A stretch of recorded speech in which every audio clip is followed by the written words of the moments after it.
అందరికీ నమస్కారం అండి. తమన్నా పూనుకోవటం కాదు సార్, ఇద్దరు పూనుకుంటున్నారు. ఒక పక్క మా అబ్బాయి తిరుపతి, ఇంకో పక్క తమన్నా. నిజంగా రాత్రి చూశానండి నేను సినిమా. లేట్గా చూసినందుకు చాలా బాధపడుతున్నాను. సారీ సార్, లేట్గా చూసినందుకు. నేను మళ్ళీ కూడా ఈ సినిమా చూస్తాను. చాలా చాలా చాలా బాగుందండి. మా సినిమా మేము గొప్పగా చెప్పుకుంటున్నామని కాదు, ఈ సినిమాని ఓటీటీలో వచ్చాక ఇంట్లో కూర్చొని లేదా హోమ్ థియేటర్లో చూసి ఎంజాయ్ చేద్దాం అనుకునే వాళ్ళందరూ ఒక్కసారి వినండి. థియేటర్కి వెళ్ళి సినిమా చూస్తే ఆ ఎక్స్పీరియన్సే వేరండి. మళ్ళీ మళ్ళీ కూడా మీరు వెళ్ళాలని చూడాలని కోరుకుంటారు. నా మాట మీద నమ్మకం ఉంచి అందరూ థియేటర్కి వెళ్ళి సినిమా చూడండి.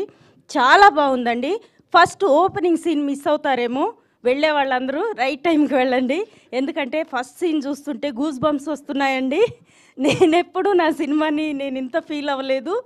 ఈ సినిమా చాలా బాగుందండి.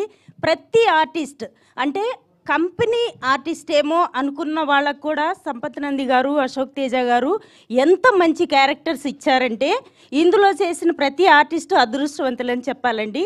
నిజానికి ఒక్కొక్కరి క్యారెక్టర్ అంత బాగుంది సార్. అందరికీ ఆల్ ద బెస్ట్. మా సినిమాని ఇంత సక్సెస్ చేసినందుకు మీ అందరికీ కృతజ్ఞతలు తెలుపుకుంటున్నాను. Thank you so much. Thank you Prabhavati గారు. అండ్ ఇప్పుడు పూజ గారిని మాట్లాడవలసిందిగా కోరుకుంటున్నాం.